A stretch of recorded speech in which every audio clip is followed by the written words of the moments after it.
गीतांजलि की शादी विक्रांत से ही होगी। राघवेंद्र चौधरी अपने दोस्त रतनलाल के साथ हॉल में बैठे बियर पी रहे थे। राघवेंद्र और रतनलाल अपनी बेटी और बेटे की शादी के बारे में बातें कर रहे थे। गीत विक्रांत से ही शादी करेगी। राघवेंद्र ने एक बार फिर पूरे रोब से कहा। हाँ, मैंने भी विक्रांत से बात कर ली है। परसों शहर से वापस आने वाला है। फिर दोनों की कुंडली देखकर विवाह रचा देंगे। मैं विक्रांत से पहले ही बात कर चुका हूँ। रतनलाल ने बड़ी सी मुस्कुराहट बिखेरते हुए कहा। कुछ देर बाद रतनलाल ने राघवेंद्र से पूछा, क्या आपने गीत से इस बारे में बात की है? तभी एक चिड़चिड़ी आवाज़ सुनाई दी। उसे पूछने की कोई ज़रूरत नहीं है रतन भाई साहब। उसे वही विवाह करना होगा जहाँ हम चाहते हैं। इतने साल पाल पोसने के बाद हमारा इतना कहना तो मानना पड़ेगा। दामिनी ने घमंड से राघवेंद्र चौधरी के पास बैठते हुए कहा। थारी बेटी है, तारो बात तो माननी चाहिए। रतनलाल ने बेफिक्री अंदाज में कहा और दोबारा वाइन पीने लगा।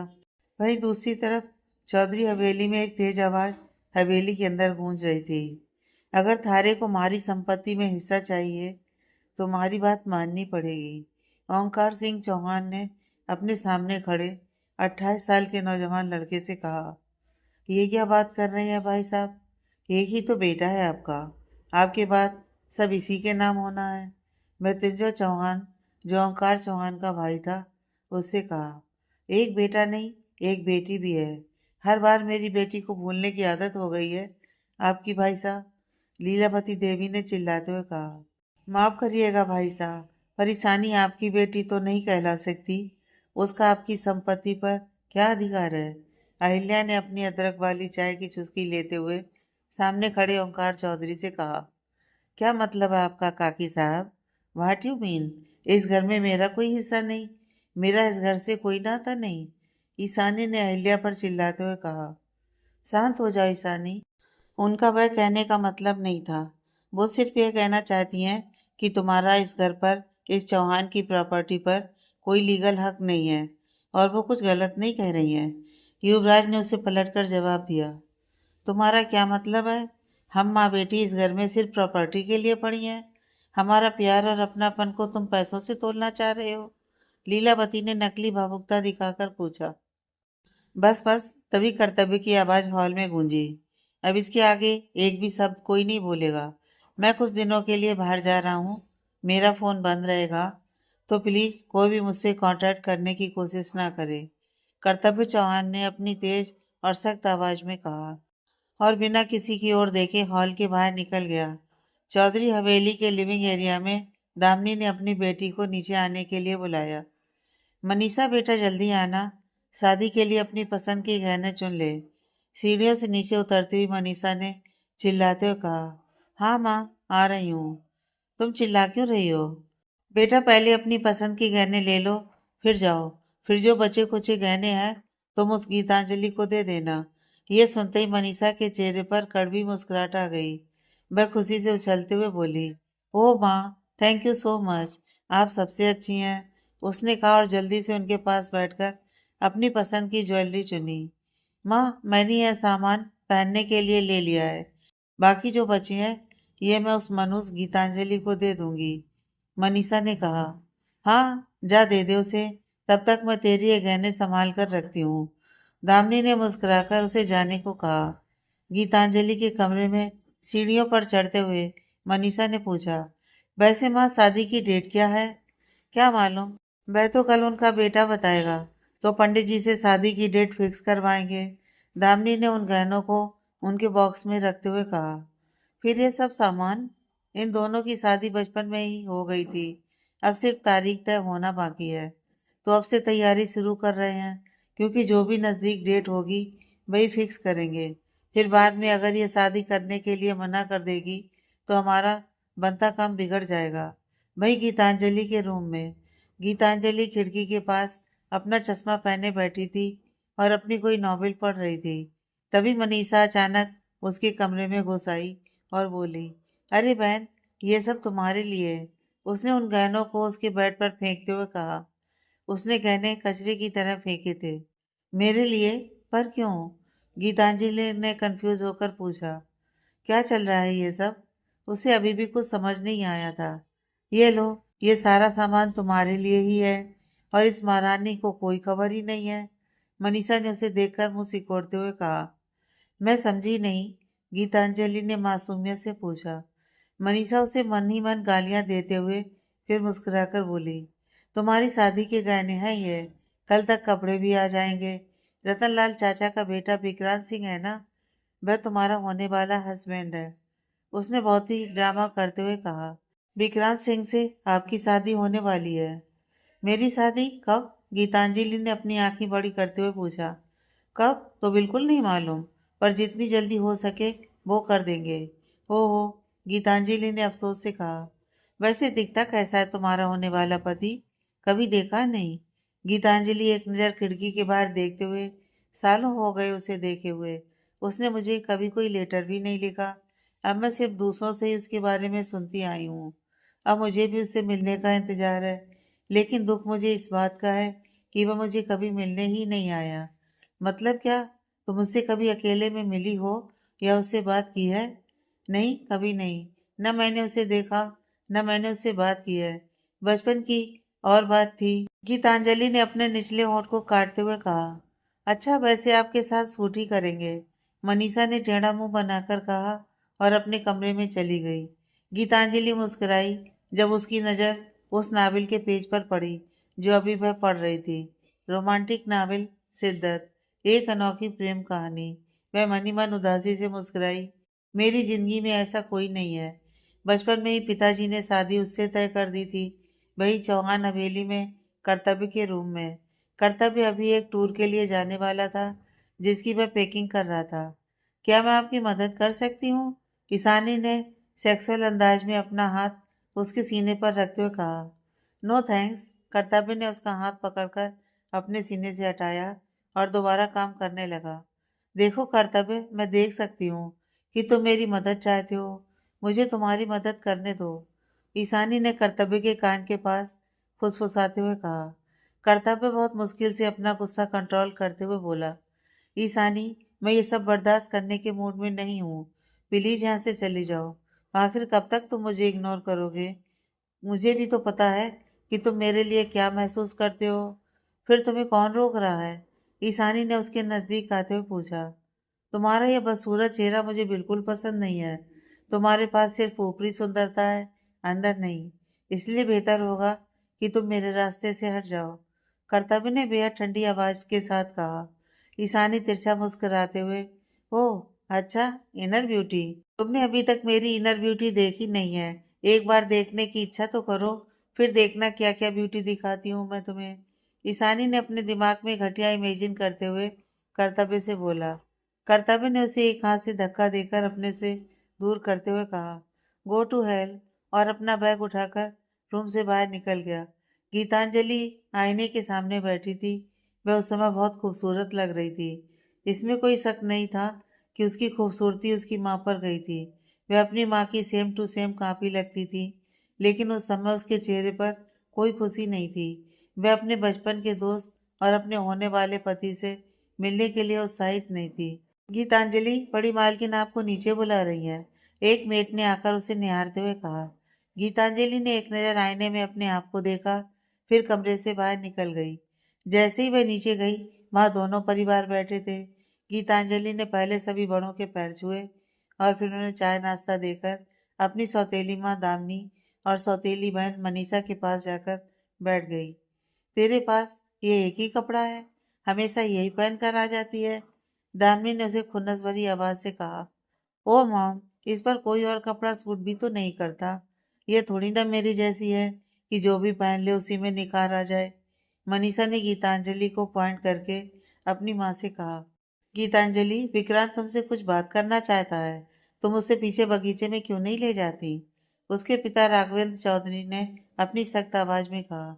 गीतांजलि ने धीरे से सिर हिलाया और विक्रांत के साथ बगीचे की ओर बढ़ गई। बगीचे में दोनों टहल रहे थे। उन्होंने अभी तक एक दूसरे को नहीं देखा था, ना ही कुछ बोला था। तभी अचानक विक्रांत बोला, अरे चलो कहीं बैठते हैं।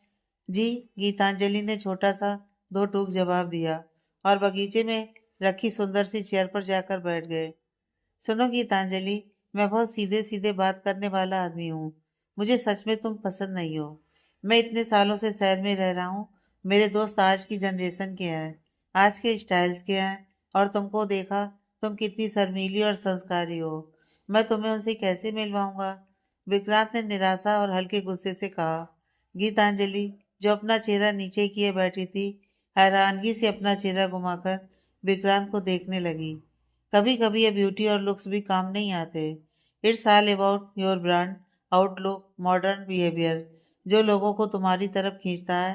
You doubt you are pretty, but imagine, अगर कल को मैं गुस्से में आकर तुम्हें थप्पड़ मार दूं, तो कहाँ जाएगी तुम्हारी ये ब्यूटी? तुम्हारे तो सारे चेहरे का नक्शा ही बदल जाएगा और सारी सुंदरता ही गायब हो जाएगी। गीतांजलि यह सुनकर काफी हैरान हुई। उसे समझ में नहीं आ रहा था कि वह ऐसे आदमी के साथ अपनी जिंदगी कैसे बिताएगी। विक्रांत ने अपनी उंगलियां गीतांजलि के हाथ पर रखी। उसके स्पर्श से गीतांजलि को बड़ा अजीब महसूस हुआ। उसका दिल तेजी से धड़का। वहीं दूसरी तरफ चौहान हवेली में, ये क्या कर रही हो तुम? लीलावती देवी ने आंखें फैलाकर पूछा। ईशानी ने कर्तव्य की शर्ट पहनी थी और दूसरी शर्ट हाथों में पकड़े हुई थी। वह उसकी जिस्मानी खुशबू अपने अंदर उतार रही थी। लीलावती की आवाज सुनकर उसका चेहरा सीधा दरवाजे की ओर मुड़ गया। अब पता चला कि कर्तव्य की शर्ट आमतौर पर कहाँ गायब हो जाती है। लीलावती ने अपनी बेटी के हाथ से कर्तव्य की शर्ट खींचते हुए कहा। ईशानी गुस्से से चिल्लाते हुए, गलत क्या है इसमें? बचपन से ही तो यही रट लगाए बैठी हूँ आपके सामने कि मुझे कर्तव्य पसंद है, पर नहीं, आपको तो ध्यान ही नहीं देना है मुझ पर। लीलावती उसे डांटते हुए, shut up, just shut up, वह तुम्हारा भाई जैसा है। ईशानी उसकी बात का पॉइंट बताते हुए, बिल्कुल भाई जैसा? भाई तो नहीं है ना, आप कर्तव्य की माँ की चचेरी बहन है। और अगर आप कर्तव्य के पिता के साथ रात बिता सकती हैं, तो मैं क्यों नहीं कर सकती? उसकी आवाज़ थोड़ी तेज थी। अपनी ऐसी भाषा पर लगाम दो ईशानी, लीलावती जोर से चिल्लाई। मम, you mind your on business. अगर आप मुझे मेरी मंजिल पाने में मदद नहीं कर सकती, तो मुझे रोकने की भी कोशिश ना करें। ईशानी भी गुस्से से उनकी आंखों में झांकते हुए बोली। वहीं दूसरी तरफ अहिल्या के कमरे में, अहिल्या इस वक्त अपने रूम में थी। मृत्युंजय भी वहीं बैठे कोई फाइल देख रहे थे, और युवराज, जो कि अहिल्या के बुलाने पर वहां आया था। तभी अहिल्या ने कहा, बेटा, हमें कर्तव्य से कोई शिकवा नहीं है, लेकिन इसका मतलब ये तो नहीं है कि भाई साहब अपनी सारी संपत्ति उसके नाम कर देंगे। इसके अलावा लीलावती और उसकी बेटी ईशानी पहले से ही चौहान की संपत्ति के लिए हाथ फैलाए बैठी हैं। हम उनके सामने कमजोर नहीं पड़ सकते। आपको चौहान ग्रुप ऑफ कंपनी में सीईओ पद पर पकड़ बनानी होगी। मॉम प्लीज, ट्रेस मत कीजिए। ईशानी और उसकी माँ के साथ जो करना है वह मैं करूँगा। और रही बात हमारी कंपनी में सीईओ पद की, तो उसमें मेरे और मेरे भाई के बीच जो इसके लिए परफेक्ट होगा वही बनेगा, और आप इस बात से मना नहीं करेंगी। वैसे भी मुझे भाई ही इसके लिए पूरी तरह परफेक्ट लगते हैं। अहिल्या चिढ़ते हुए मृत्युंजय को देखकर बोली, आपका बेटा भी आप पर ही गया है। भाई शब्द सुना नहीं कि उसका नाम जपना शुरू कर देता है। इसके सामने तो हम तो दिखते ही नहीं हैं। अहिल्या की बात को नज़रअंदाज करते हुए मृत्युंजय ने कहा, बेटा, जो तुम्हें सही लगे तुम वैसा ही करो। मैं हमेशा तुम्हारे साथ हूँ। उनकी बात पर अहिल्या सिर्फ अंदर ही अंदर जलती रही। चौधरी हवेली में राघवेंद्र, उनकी पत्नी दामिनी और मनीषा लिविंग रूम में बैठे सुबह रतनलाल और विक्रांत से हुई मुलाकात के बारे में बातचीत कर रहे थे। दहेज में उन्होंने 5 लाख रुपए, दूल्हे के लिए आभूषण और पुरानी हवेली की मांग की है। उनकी बात सुनकर मनीषा ने बेहद घटिया चेहरा बनाते हुए कहा, इसकी कीमत इतनी कम है, इसकी औकात बढ़ाने के लिए हमको ये सब देना पड़ रहा है? पुरानी हवेली का नाम सुन दामिनी बेहद गुस्से से राघवेंद्र को देखते हुए बोली, पुरानी हवेली मनीषा की शादी के लिए है, उसको आप हाथ भी नहीं लगाएंगे। जो अभी हाल ही में नए गहने बनाए हैं, जिनका वजन हल्का है, आप उन्हें दहेज में दे दीजिए। और जो आपकी पहली पत्नी ने गीतांजलि के लिए कुछ सेविंग्स की थी, उन्हें देकर उनकी डिमांड पूरी कर दीजिए। वही गीतांजलि, जो किचन में सबके लिए उनकी पसंद की चाय और कुछ खाने को बना रही थी, जैसे ही चाय और स्नैक्स लेकर उनके पास आई, राघवेंद्र चौधरी ने बिना किसी भाव के कहा, गीतांजलि, रतनलाल का फोन आया था। उन्होंने विक्रांत से शादी के लिए हाँ कर दी है। और हाँ सुनो, विक्रांत कल तुम्हें शहर ले जाना चाहता है। कल सुबह तैयार रहना। और कल कुछ ढंग का बनकर जाना। मैं तुम्हारे बारे में उनसे कोई भी शिकायत नहीं सुनना चाहता, समझी? फ्लैशबैक। घर का काम ढंग से न करने और खुद की आंखों में देखकर बात करने से गुस्सैल दामिनी ने 7 साल की गीतांजलि के गाल पर एक जोरदार थप्पड़ मारा। उसके बालों को बुरी तरह से पकड़कर खींचते हुए दामिनी बोली, ज्यादा गर्मी दिखाएगी तो तुझे भी तेरी माँ के पास ही भेज दूंगी। उसके थप्पड़ की गूंज पूरे कमरे में गूंज उठी थी। उसने गीतांजलि को खींचकर अंधेरी कोठी में 24 घंटे के लिए बंद कर दिया था।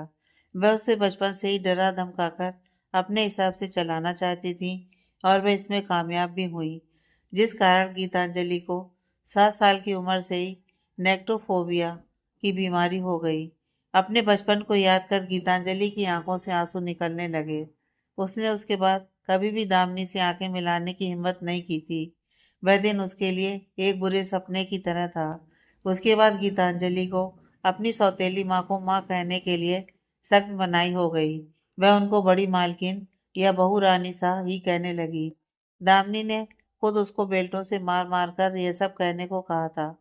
इसमें उसके अपने पिता ने भी उसकी सौतेली माँ का ही साथ दिया। Flashback and. अगली सुबह विक्रांत गीतांजलि को लेने के लिए उनके घर आया हुआ था। उसने जैसे ही सीढ़ियों से उतरती मनीषा को देखा तो उसके मन में गंदे गंदे थॉट्स आने लगे। उसने मनीषा को गहरी नजरों से देखते हुए कहा, वाह Manisha, your look so hot and sexy. Manisha ने एक छोटी सी sexy tight black blue dress पहनी थी, जिसमें विक्रांत को उसकी क्लीवेज और पतली क्लीन शेप वाली टांगें पूरी तरह दिख रही थीं। मनीषा ने इठलाते हुए जवाब दिया, आप भी बहुत हॉट लग रहे हैं मेरे होने वाले जीजा जी। दोनों ही एक दूसरे के साथ ऐसी बेहूदी बातें कर रहे थे। तभी गीतांजलि हमेशा की तरह अपने हमेशा पहनने वाले सूट में नीचे आई। ओह माय गुडनेस, कल इतना समझाया फिर भी तुम ऐसे ही रेडी होकर आई हो। At least learn something from your sister. देखो कितनी सुंदर लग रही है मेरी साली साहिबा। विक्रांत ने गीतांजलि को देखकर बहुत गुस्से और नफरत भरे लहजे से कहा। मनीषा अपनी तारीफ सुनकर गीतांजलि के इंसल्ट होते हुए खुद पर प्राउड महसूस कर रही थी। अभी मेरा मुंह क्या देख रही हो? चलो, पूरा मूड खराब कर दिया यार, विक्रांत ने उसे घूरते हुए कहा। मनीषा ने एक नज़र गीतांजलि को देखा और विक्रांत का हाथ अपने हाथों में पकड़ते हुए कहा, डोंट वरी जीजा जी, हम आपका मूड ठीक कर देंगे। दोनों ही कार की ओर चल दिए, जबकि गीतांजलि हमेशा की तरह उनके कई शब्दों में अपने लिए नफरत महसूस कर बस उदासी से अपनी आंखें झुकाए रही। वहीं एक रेगिस्तान एरिया में, वो रेगिस्तान एरिया कर्तव्य की कैंपिंग का एक हिस्सा था जो आज खत्म होने वाला था। वह खड़ा होकर बेसुध सामने ही देख रहा था। उसके कानों में अभी भी अपने डैड के कहे वही शब्द गूंज रहे थे जो उसके पिता ने उसे धमकी दी थी कि अगर वह शादी करेगा तभी उसे उसकी संपत्ति से हिस्सा मिलेगा। कर्तव्य गुस्से से मनी मन बड़बड़ाया, मुझे इनकी कोई संपत्ति नहीं चाहिए, ना ही मैं शादी करना चाहता हूँ और ना ही मैं उनकी किसी भी मांग के आगे झुकने वाला हूँ। उसने कड़े मन से खुद को कहा। काव्यांश यार, आज कैंपिंग का लास्ट दिन है, can we drive back home in your Thar? एक दोस्त ने उसे आवाज दी। मेरे बाप से पूछो, उनकी ही गाड़ी है, मेरी नहीं। Only if he allow then Thar is all yours, Kavyansh ने चिड़न भरी आवाज के साथ कहा। मून साइन पब, ये पब बहुत बड़ा और फेमस पब है। यहाँ पर बड़े लोगों की बिगड़ी औलादें ही ज्यादातर दिखाई देती हैं। पब के अंदर अचानक मनीषा जोर से चिल्लाते हुए सामने वाले बार टेंडर से बोली, एक और शॉट प्लीज। मनीषा, गीतांजलि, विक्रांत और विक्रांत के कुछ दोस्त पब में उनके साथ ही शामिल थे। तेज आवाज में म्यूजिक बज रहा था। लोग अपने ही में बेसुध होकर नाच रहे थे। यंग लड़के नशे में चूर होकर लड़कियों के साथ उस म्यूजिक पर थिरक रहे थे। यह सब देखकर गीतांजलि बहुत ज्यादा परेशान हो गई। वह ना तो बियर पीती थी और ना ही वह ऐसा डांस करती थी। उसे ऐसे लोगों से बहुत नफरत थी जो शराब पीने के बाद खुद से अपना कंट्रोल खो देते हैं। गीत बेबी, इधर आओ। गीतांजलि जो एक कोने में खड़ी थी, विक्रांत ने उसे अपने दोस्तों के बीच में खींच लिया। हे फ्रेंड्स, मेरी होने वाली वाइफ गीतांजलि से मिलो। विक्रांत ने अपने हाथ में पकड़ी बियर का एक सिप पीते हुए कहा। वह ब्यूटीफुल है, योर वुड बी वाइफ, एक दोस्त ने कहा। हाँ, मुझे पता ही नहीं था कि तुम्हें इस टाइप की लड़कियां पसंद हैं, एक दोस्त ने विक्रांत को देखकर टोंट मारा। क्योंकि वह जानता था कि विक्रांत हमेशा से ही ओल्ड फैशन लड़कियों से नफरत करता है। विक्रांत एक नज़र गीत को देख नाराजगी से बोला, अभी के लिए ओल्ड फैशन है, बाद में हम इन्हें हॉट ड्रेस में ट्रेंडी बना देंगे। विक्रांत ने अपनी एक आंख दबाते हुए गीतांजलि से कहा, और उसकी इस बात पर उसके सारे दोस्त हंस पड़े। एक लड़के ने, जो विक्रांत का दोस्त था, उसने गीतांजलि की कमर को हल्के से छुआ और घटिया हंसी हंसते हुए कहा, भाभी जी को थोड़ा हमारे साथ भी तो टाइम स्पेंड करने दीजिए। गीतांजलि विक्रांत और उसके दोस्तों के ऐसे बिहेवियर से काफी बेचैन हो रही थी। वहीं मनीषा अपने हाथ में पकड़ी बियर का एक घूंट लेते हुए इस सारे एंटरटेनमेंट को एंजॉय कर रही थी। सौरभ, भाभी जी पहली बार आई हैं, शराब न सही पर एक चुम्मा तो बनता है ना भाई। सौरभ, जो उसका एक अय्यास दोस्त था, उसने अपनी दाढ़ी को घटियापन से खुजलाते हुए कहा। उसकी बात सुन विक्रांत ने गीतांजलि की कमर पकड़ी और मुस्कुराते हुए बोला, वैसे सब सही कह रहे हैं, कुछ दिनों में तो हमारी शादी होने वाली है, तो एक किस करने में कोई दिक्कत नहीं। वह उसके ऊपर झुकते हुए बोला। यह देख गीतांजलि का दिल कांप उठा। उसका दिमाग सोचने समझने की शक्ति खो चुका था। वह उन सभी में असहाय महसूस कर रही थी। तभी विक्रांत उसे झटके से अपने करीब खींचा और उसके होठों पर जैसे ही अपने होठ रखने लगा, गीतांजलि ने एक जोरदार थप्पड़ उसके गालों पर मारा और उसकी आंखों से आंसू टपक रहे थे। भाई विक्रांत की आंखों में इस समय गुस्सा था। वह यह नहीं जानता था कि वह सही कर रहा है या गलत। उसको इस बात का बुरा लगा कि कोई लड़की उसे कैसे थप्पड़ मार सकती है। वह बात उसके दिल पर लग गई। उसने गुस्से से गीतांजलि के गले से दुपट्टा खींच लिया, जिससे गीतांजलि और ज्यादा डर गई। उसे उस समय उसके दिमाग में सिर्फ यही बात आई कि अगर खुद को बचाना है तो यहाँ से भागना ही पड़ेगा। उसने वही किया और वहां पब से बाहर भाग गई। विक्रांत उसके पीछे जाने ही लगा, लेकिन तभी मनीषा ने उसका हाथ पकड़कर रोक लिया। ये सब देखकर उसे लग रहा था कि गीतांजलि तो बेवकूफ है। विक्रांत के पास सब कुछ है, मजबूत शरीर, ढेर सारा पैसा और शहर में अच्छी खासी पहचान। वह ये सब खुद के लिए चाहती थी, क्योंकि उसे एक गांव से निकलकर शहर आने का मौका मिल रहा था। वह ऐसा सुनहरा मौका कैसे गंवा सकती थी। उसने विक्रांत का गाल छूते हुए कहा, उसे जाने दीजिए विक्रांत जी, मैं हूं ना आपके पास। वह उसे संभालने के बहाने बोली। चौधरी विला में राघवेंद्र चौधरी ने गुस्से से सामने रखी कांच की टेबल पर लात मारी और गुस्से से सिगरेट जलाकर लंबे लंबे कस लेने लगा। छोरी, तेरे को कितनी बार समझाया था कि कोई कंप्लेंट नहीं आनी चाहिए। क्या जरूरत थी विक्रांत जी को थप्पड़ मारने की। वह तो अच्छा हुआ मनीषा साथ थी, संभाल लिया सब कुछ। दामिनी जी ने मनीषा का सर सहलाते हुए कहा, मुझे रतनलाल का फोन आया था। विक्रांत ने गीतांजलि से शादी करने के लिए मना कर दिया है और गीतांजलि के बदले मनीषा का हाथ मांगा है। ये सुन मनीषा बहुत खुश हुई। वहीं गीतांजलि भी मन ही मन आज खुश हुई, क्योंकि वह तो खुद ही इस शादी को नहीं करना चाहती थी। गीतांजलि अपने कमरे में जाने लगी, तभी उसकी नज़र अपने पिता से मिली। उसे इस आदमी से कभी भी अपने पिता जैसा एहसास नहीं मिला।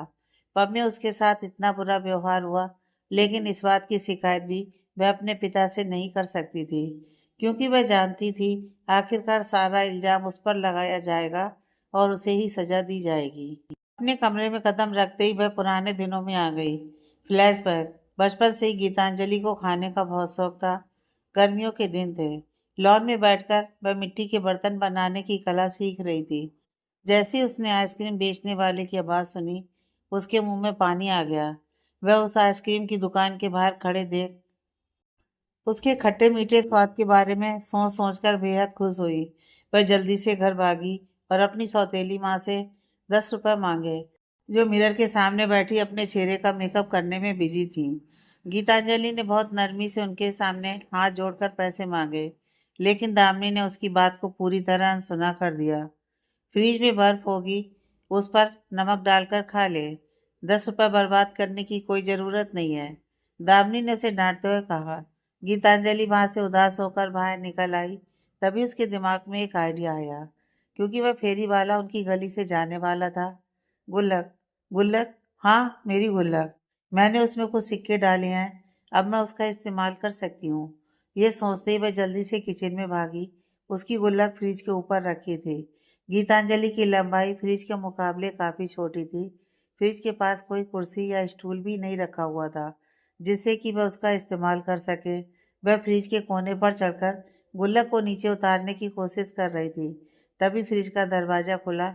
अचानक उसका पैर फिसला और सॉस की बोतल नीचे गिरकर टूट गई। तभी एक तेज आवाज गूंजी, सत्यानाश हो तेरा, डाइन, पूरा बर्बाद करके खा जाएगी हमें तो। मेरा सारा सामान बर्बाद कर दिया।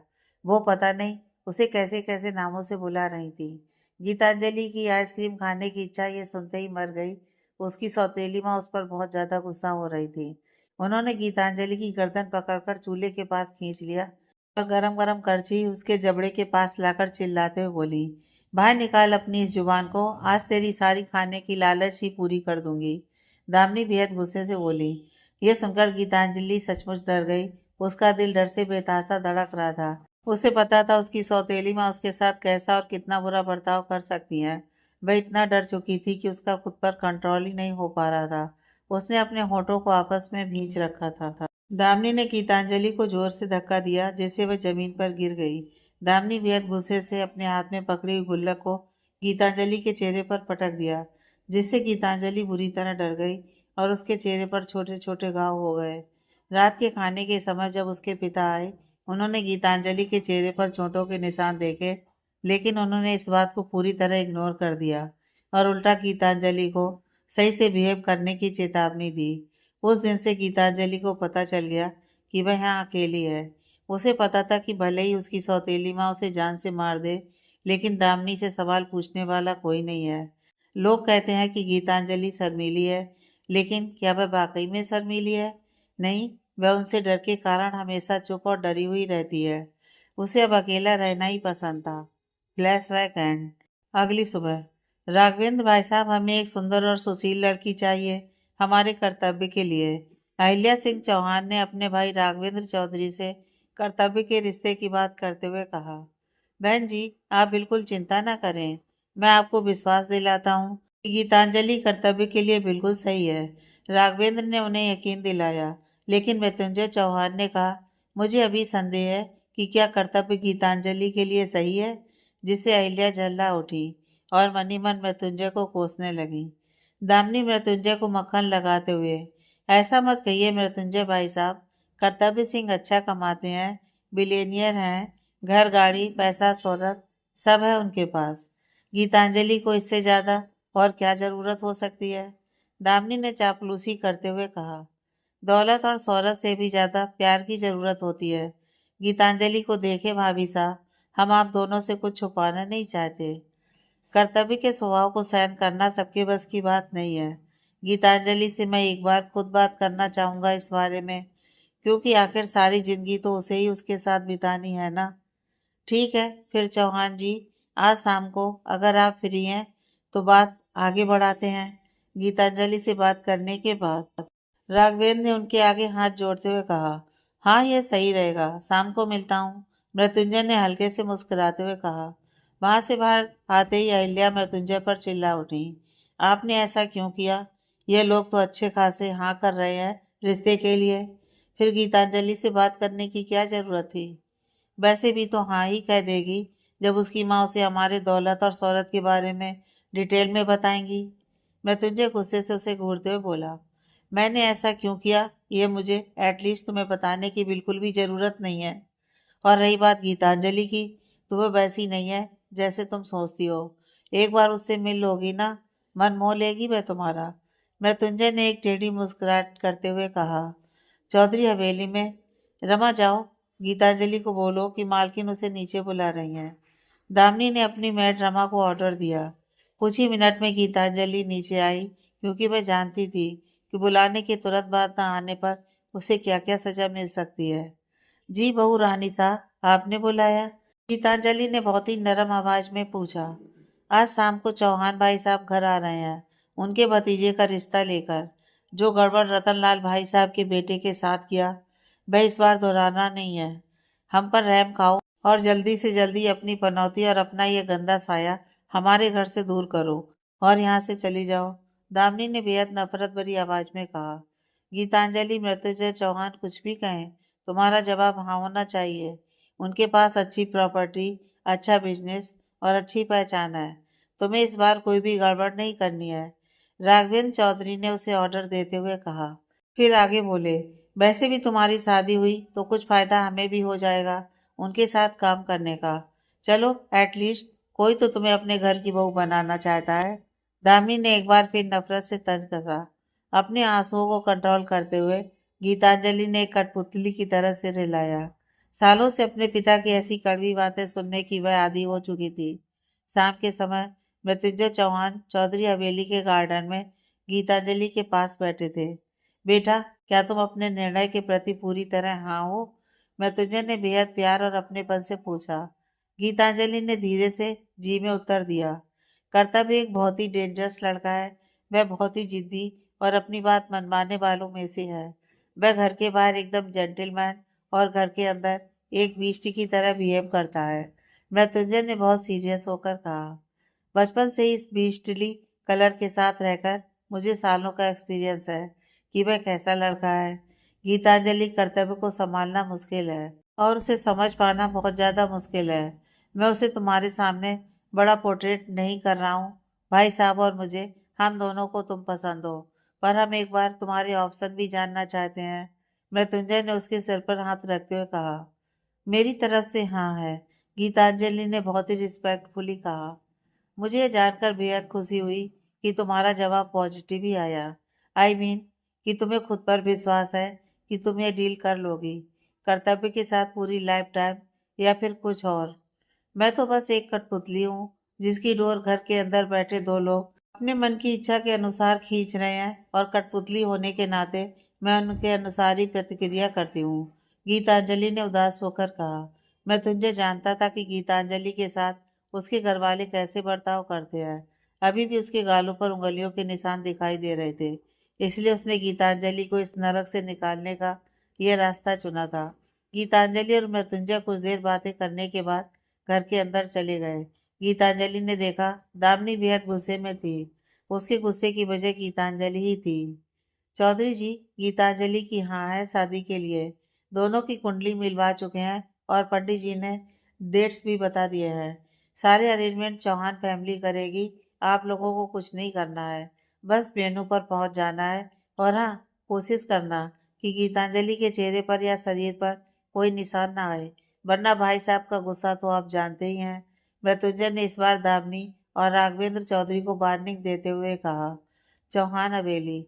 चौहान हवेली में रात के समय चौहान फैमिली के सदस्य शांति से डाइनिंग टेबल पर बैठे डिनर कर रहे थे। तभी ओंकार सिंह चौहान ने अचानक कुछ बोलने का फैसला किया। कर्तव्य, तुम्हारी शादी इसी महीने की 20 तारीख को तय हुई है, उन्होंने बेहद लापरवाही से कहा। तभी ईशानी के हाथ से चम्मच गिरने की आवाज आई। जो लोग अभी अचानक सदमे में चले गए थे, वह उस चम्मच की आवाज से होश में आए। भाई की शादी फिक्स हो गई और हमें कुछ पता भी नहीं है, युवराज ने हैरानी और खुशी से कहा। तुम बच्चों को बताने की क्या जरूरत है, अभी बताया गया ना, तो बस हो गया। अहिल्या ने युवराज को घूरते हुए कहा। इन बच्चों में शायद मैं इंक्लूड नहीं होती, लीलावती ने दांत पर दांत जमाते हुए कहा। ईशानी धीरे लेकिन गुस्से से दांत पीसते हुए लीलावती को देखते हुए बोली। कौन है, किसके साथ शादी हो रही है? लीलावती अभी कुछ बोलती कि तभी आवाज आई। गीतांजलि उसका नाम है, मृत्युंजय ने बहुत खुशी से कहा, जिससे ईशानी का चेहरा पल भर में तमतमाने लगा। हमें नहीं तो कम से कम कर्तव्य को तो इन्फॉर्म करना ही चाहिए था। उसकी शादी फिक्स हो गई है और ये बात उसे अभी तक पता ही नहीं चल रही है। लीलावती ने अब कर्तव्य को भड़काने के इरादे से कहा। यह बात तो मासी माँ सही कह रही हैं। एक बार होने वाली भाभी से हम सबको मिलना तो चाहिए था, युवराज ने उदासी से कहा। मैं भी नहीं मिली अभी तक गीतांजलि से, सिर्फ तुम्हारे पापा और ओंकार भाई साहब ही मिले हैं, अहिल्या ने मुंह बिगाड़ कर कहा। फिर भी कर्तव्य की इच्छा का भी तो ख्याल रखना ही पड़ेगा ना, लड़की उसे भी तो पसंद आनी चाहिए। लीलावती बेहद बिगड़े लहजे से बोल रही थी। गीतांजलि में हर वह बात है जो कर्तव्य को पसंद आएगी, ओंकार सिंह चौहान ने बेहद स्ट्रिक्ट वॉइस में लीलावती से कहा। मेरी इस रिश्ते के लिए हाँ नहीं है। मैं अपनी मर्जी से शादी करने वाला हूँ और अभी मैं ये रिस्पॉन्सिबिलिटी लेने के लिए रेडी नहीं हूँ। सो आई एम सॉरी, कर्तव्य अचानक से सख्ती से बोला। तभी ओंकार सिंह चौहान ने अपनी बात को गौर किए बिना आराम से अपना खाना खाते हुए कहा। आपकी माफी से आपको कोई मदद नहीं मिलेगी। ये पहले ही तय हो चुका है और मैंने आपकी राय नहीं मांगी, सिर्फ आपको बताया है कि इतनी तारीख को आपकी शादी होने जा रही है। अचानक कर्तव्य की पकड़ अपनी चम्मच पर ढीली पड़ गई। वह हल्के गुस्से से बोला, ये मेरी लाइफ है, ये आपके अकॉर्डिंग नहीं चल सकता। उसकी बात सुनकर ओंकार सिंह चौहान ने घमंड से हंसते हुए कहा, और ये मेरी कंपनी है। अगर आप हुक्म चलाना चाहते हैं तो मेरी इच्छा के अनुसार आपको झुकना होगा। उसकी बात सुनकर कर्तव्य के पास कोई जवाब नहीं था। वह गुस्से से अपने कमरे की ओर बढ़ गया। दरवाजा बंद करके वह अपने इंडोर पूल की ओर गया और अपने मन को शांत करने के लिए उसमें स्विमिंग करने लगा। ईशानी के कमरे में अपने कमरे में दाखिल होते ही ईशानी गीतांजलि को न जाने कैसी कैसी गालियां देने लगी। तभी उसे अपने पीछे किसी की मौजूदगी का एहसास हुआ। वह पीछे घूमी और तेजी से एक घड़ी को उसके पास वाली दीवार पर फेंका, जिससे लीलावती डर गई और हल्के गुस्से से अपनी बेटी पर चिल्लाते हुए बोली, क्या हुआ है ईशानी? उसे मेरे साथ क्या प्रॉब्लम है शादी करने में? क्या सच में मेरे कर्तव्य की कुछ दिनों बाद शादी होने वाली है और आप चाहती हो कि मैं खाली बैठी रहूं और इस बात का जश्न मानूं? बिल्कुल नहीं, ईशानी गुस्से से रोते हुए चिल्लाई। शांत हो जाओ Ishani, Kartavya Singh Chauhan group of company की खातिर शादी कर रहा है। एक बार उसे मनचाही जगह मिल जाए तो वह अपनी पत्नी को छोड़ देगा। और ये आप इतने यकीन से कैसे कह सकती हैं? ईशानी ने रोते हुए ही कहा। मुझे यकीन है क्योंकि मैं जानती हूँ कर्तव्य कैसा है। वह कभी भी किसी छोटी सी बात के लिए एडजस्ट करना पसंद नहीं करता। इसलिए किसी इंसान के साथ पूरी लाइफ टाइम एडजस्ट करना उसके बस की बात नहीं है।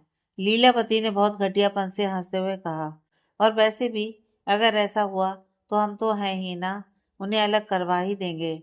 ईशानी ने इस बार टेढ़ी मुस्कुराहट करते हुए अपनी माँ को देखकर कहा। दिन बीतते गए और शादी की तारीख आ गई। चौधरी परिवार बेहद खुश था क्योंकि उनका मानना था कि मनुष्य गीतांजलि का साया उनका घर छोड़ रहा है। गीतांजलि के चेहरे पर इन दिनों मायूसी सी छाई रही। वहीं दूसरी ओर चौहान परिवार की भी ऐसी ही हालत थी। कर्तव्य अंदर ही अंदर बेहद गुस्से में था।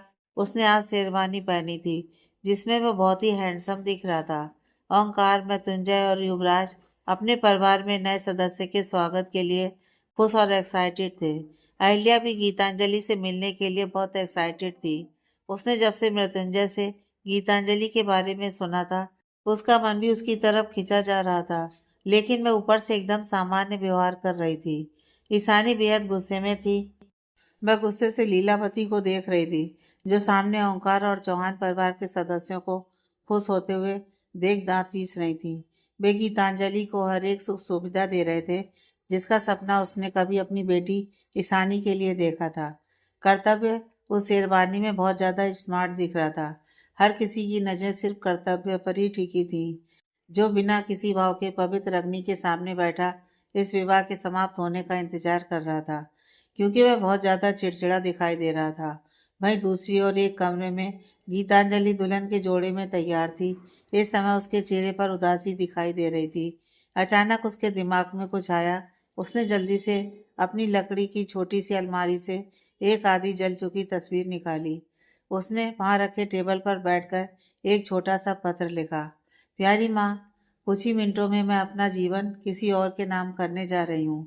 मुझे पता है कि आप हमेशा ही मेरे साथ हैं। बस मुझे आपके आशीर्वाद की ज़रूरत है। मुझे नहीं पता कि आगे मेरा फ्यूचर क्या है, लेकिन एक बात पक्की है कि आपके आशीर्वाद से मैं हर मुश्किल पार कर लूँगी। आपकी गीतांजलि। उसने जैसे ही वह पत्र लिखना बंद किया, उसे सलीके से मोड़कर वैसे ही जला दिया। वह बचपन से ही ऐसा करती थी। वह अपने हर अच्छे बुरे अनुभव को अपनी माँ के साथ इस तरह साझा करती थी। एक पत्र लिखती और फिर उसे जला देती, ताकि कोई भी उसे देख ना सके। क्योंकि एक बार मनीषा ने गीतांजलि पर उसका पेंसिल बॉक्स चुराने का आरोप लगाया था, तो पेंसिल बॉक्स ढूंढने के लिए दामिनी ने गीतांजलि के कमरे की तलाशी शुरू की। ऐसा करते हुए उसे गीतांजलि के अपनी माँ को लिखे हुए पत्र मिले। उन पत्रों को पढ़ते ही दामिनी को बेहद गुस्सा आया। उसकी आंखें लाल हो गईं। उसने उन कागजों को ही एक बॉल बनाई और गीतांजलि के मुंह में ठूंस दिया, जिससे उसे जबरदस्ती निगलने को कहा। और जो उसे मार पड़ी वह बेहद बुरी तरह से थी। तब से वह पहले एक पत्र लिखती, फिर उसे जला देती, ताकि कोई भी उसे ना देख सके। वह अपनी सोच में खोई हुई थी। तभी उसके कमरे का दरवाजा खुला। दामिनी अंदर दाखिल हुई।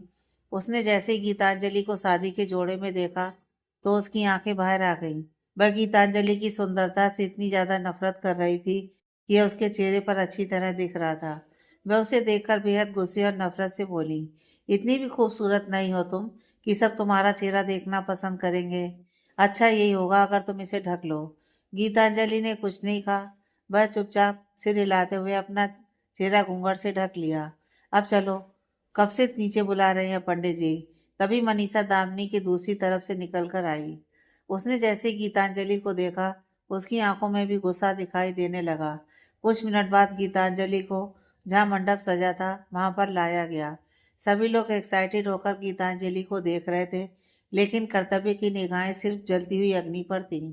वह अपने दांत पीसते हुए न जाने क्या बड़बड़ा रहा था। उसने एक नज़र भी गीतांजलि को देखने की जहमत नहीं उठाई। मनीषा गीतांजलि को कर्तव्य के पास धक्का देते हुए हल्के लेकिन गुस्से भरी आवाज से बोली, जाकर बैठ जाओ। गीतांजलि जैसे ही लड़खड़ाई उसका हाथ कर्तव्य के हाथ को छू गया। कर्तव्य ने तुरंत अपना हाथ वहां से हटा लिया और उससे कुछ दूरी बनाकर बैठ गया। पंडित जी ने पवित्र श्लोक का पाठ शुरू किया और साथ ही साथ हर रस्म करते गए। कर्तव्य बिना किसी इंटरेस्ट के बैठा था, या यूं कहें कि वह सिर्फ पंडित जी को घूर रहा था। जैसे ही पंडित जी की निगाहें कर्तव्य की नजरों से मिली, कर्तव्य ने उन्हें यह सब जल्दी करने का इशारा किया। कर्तव्य ने एक नज़र गीतांजलि के चेहरे पर डालने की कोशिश की। वह जैसे ही घूमकर उसके चेहरे को देखने लगा, लेकिन जैसे ही उसने घूंघट से ढके उसके चेहरे को देखा और उसके थोड़े से बाल आगे की ओर देखे तो वह चिढ़ गया, क्योंकि उसे हमेशा से लंबे बालों वाली लड़कियां पसंद थीं और गीतांजलि के इतने लंबे बाल नहीं थे। कर्तव्य को बेहद गुस्सा आ गया। वह खुद से बड़बड़ाते हुए बोला, गो टू हेल। उसने गुस्से में गीतांजलि के साथ पवित्र अग्नि के सामने 7 फेरे लिए। वह काफी तेजी से आगे बढ़ रहा था, जिससे गीतांजलि को चलने में काफी दिक्कत हो रही थी। उसकी इस हरकत को देखकर पास ही खड़े मृत्युंजय ने धीरे से ओंकार के कान में कहा, भाई साहब आपको क्या लगता है, क्या हमने ठीक किया? ओंकार सख्त लेकिन बहुत ही प्राउड भरी मुस्कुराहट के साथ बोले, कर्तव्य के लिए गीतांजलि से बेहतर मैच कोई हो ही नहीं सकता। मैं 9 साल से राघवेंद्र का बिजनेस पार्टनर हूँ। इन 9 सालों में उसने एक बार भी गीतांजलि की तारीफ नहीं की है। बट आई मीन सबकी नज़र मनीषा पर होती है, इसलिए वह सिर्फ मनीषा का ही नाम जपता रहा है। लेकिन मैं अच्छी तरह जानता हूँ गीतांजलि कैसी है। ज्यादातर लोगों को भी इसने पता नहीं लगने दिया कि राघवेंद्र की 2 बेटियां हैं। उसने लोगों को सिर्फ अपनी एक ही बेटी मनीषा के बारे में ही बताया हुआ है। ऐसा सोचना स्वाभाविक है, क्योंकि आज तक बहुत कम लोगों ने ही गीतांजलि को देखा है।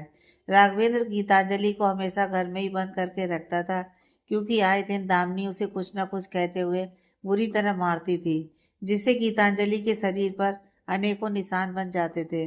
कोई उसे इन निशानों के बारे में पूछता भी तो वह हमेशा गीतांजलि को घर में ही रहने के लिए कहता। मुझे याद है, ये कहते कहते ओंकार का चेहरा गुस्से से सुर्ख लाल होता गया। तभी मृत्युंजय ओमकार के कान में फुसफुसाते हुए बोला, भाई साहब आपको पता है, मैंने अपने एजेंट से पता करवाया है कि गीतांजलि का आगे पढ़ने लिखने का बहुत मन था, लेकिन इन्होंने उसे पढ़ने नहीं दिया। इसके अलावा हमारे एजेंट ने यह भी बताया है कि गीतांजलि के साथ घर में बहुत ज़्यादा अत्याचार होता है। ओंकार बहुत गर्व के साथ बोला, वैसे भी ये लोग गीतांजलि की शादी करवाना ही चाहते थे, और मैं गारंटी दे सकता हूँ हर किसी को कि ये चौधरी जो भी कैंडिडेट चुनते हैं गीतांजलि के लिए, मेरा बेटा उनसे लाख गुना बेहतर है। मृत्युंजय सामने की तरफ देखते हुए धीमी आवाज में बोला, मैंने पहले ही गीतांजलि को कर्तव्य के बारे में सब सच सच बता दिया है। ओंकार हल्के से मुस्कुराया, बहुत बढ़िया।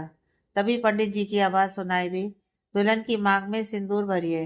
कर्तव्य ने सिंदूर भरने के लिए जैसे ही उसके घूंघट को हटाया और उसकी मांग में सिंदूर भरने लगा, लेकिन जैसे ही उसकी नजर उसके चेहरे पर पड़ी उसके हाथ बीच में ही रुक गए। काफी देर वह ऐसे ही खोया हुआ था। वहां खड़े लोग उसे आश्चर्य से देख रहे थे। तभी युवराज जल्दी से उसके पास आकर उसके कंधे पर हाथ रखा। क्या हुआ भाई? कर्तव्य अपने होश में आकर कुछ नहीं बोला और उसकी मांग में सिंदूर भरकर उसके गले में एक बहुत ही महंगा और प्यारा सा मंगलसूत्र पहना दिया। अभी से ही कर्तव्य को इसका चेहरा पसंद नहीं आ रहा है। हमें ज्यादा मेहनत नहीं करनी पड़ेगी और ये लड़की घर से बाहर। लीलावती ने ईशानी को टेढ़ी मुस्कुराहट के साथ कहा। दोनों को यकीन था कि गीतांजलि देखने में इतनी खास नहीं होगी, क्योंकि अभी तक दोनों ने उसका चेहरा नहीं देखा था। दामिनी खुश थी कि आखिरकार गीतांजलि नाम का बोझ उनके सर से उतर गया। मनीषा भी बहुत खुश थी, लेकिन जैसे ही उसने कर्तव्य का चेहरा देखा तो वह गुस्से से पैर पटकती हुई वहां से चली गई। दामिनी अपनी बेटी के अचानक मूड में आए बदलाव का कारण नहीं समझ पाई और जल्दी से मनीषा के पास चल दी। मनीषा बेटा, व्हाट इज रॉन्ग? ऐसे अचानक उठकर क्यों चली गई? दामिनी ने उससे पूछा। तो और क्या करती मैं माँ? गीतांजलि को चुन चुनकर अच्छे घर में भेजा गया। क्या नहीं है उसकी ससुराल में? नाम, पैसा, शोहरत, सब। कितनी बड़ी प्रॉपर्टी के मालिक हैं। और ये सब पाने के लिए उसने क्या किया? कुछ नहीं। सिर्फ एक हाँ और मिल गया उसे ये सब कुछ। मनीषा बेहद गुस्से से चिल्लाई। दामिनी उसे शांत करते हुए बोली, तेरे लिए जितनी दौलत मैंने रखी है ना, तू सोच भी नहीं सकती। सब तो तेरा है। उसे, गीतांजलि को तो अब मैं एक फूटी कौड़ी भी नहीं दूंगी। मनीषा गुस्से से मुनमुनाई। चौहान फैमिली से ज्यादा तो नहीं होगा ना आपके पास? गुस्से से उसका चेहरा लाल पड़ गया। क्या बात है मनीषा? दामिनी उसका चेहरा देखते हुए बोली। माँ, आपको भी पता है कि चौहान के पास इतना है जितना आपके और विक्रांत के पास मिलकर भी नहीं होगा। और आपको बता दूं कि कर्तव्य विक्रांत से बहुत ज्यादा हैंडसम और हॉट है। उसकी पर्सनालिटी के आगे विक्रांत तो कुछ भी नहीं है। तू तो ऐसे बोल रही है जैसे कर्तव्य से बहुत बार मिल चुकी है, बात कर चुकी है। दामिनी उसको इतना गुस्से में देखा, वो समझ नहीं पा रही थी। क्या तुमने नहीं देखा कैसे चलता है वह, जैसे पूरी दुनिया का मालिक हो? विक्रांत सिर्फ मौज मस्ती के लिए सही है, लेकिन पूरी लाइफ टाइम के लिए नहीं। मनीषा जोर से चिल्लाते हुए बोली। आगे की कहानी नेक्स्ट पार्ट में।